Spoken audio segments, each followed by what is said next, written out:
am Dr. Grace Carol Beltran, a dermatologist, dermatologic surgeon, and aesthetic surgeon, and genetologist. Definitely, urticaria is one of them. No? Kasi there is such thing as solar urticaria. Ibig sabihin, pag na-expose ka sa sunlight, pwede ka magpantal-pantal. Ang skin asthma is not an allergy problem. It is a hereditary skin problem that is recurrent. Pero, one of its feature is that it is more prone, people with skin asthma are more prone to contact allergy. Ibig sabihin, kapag may nadidikit na mga chemicals sa kanilang balat, they are more predisposed to the development of an allergic reaction compared to a normal individual.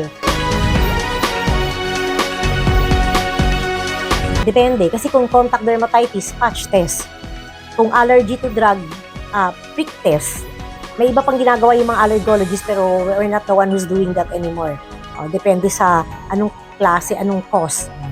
Sometimes if it's very difficult kasi meron ding urticarial vasculitis na may form of an allergic vasculitis, we do skin biopsy. Alisin mo yung cause, yung trigger. Kagaya ng kunyari, solar urticaria, aquagenic urticaria, yung pag naliligo, nagkakaroon ng pantal. Meron din na mga urticaria na gawa ng pag-inom ng alak, no? Pagka uminom ka ng alak, pinapaputok mo yung muscle mo para mag-release ng histamine, kaya ikaw ay magkakaroon ng pantal-pantal.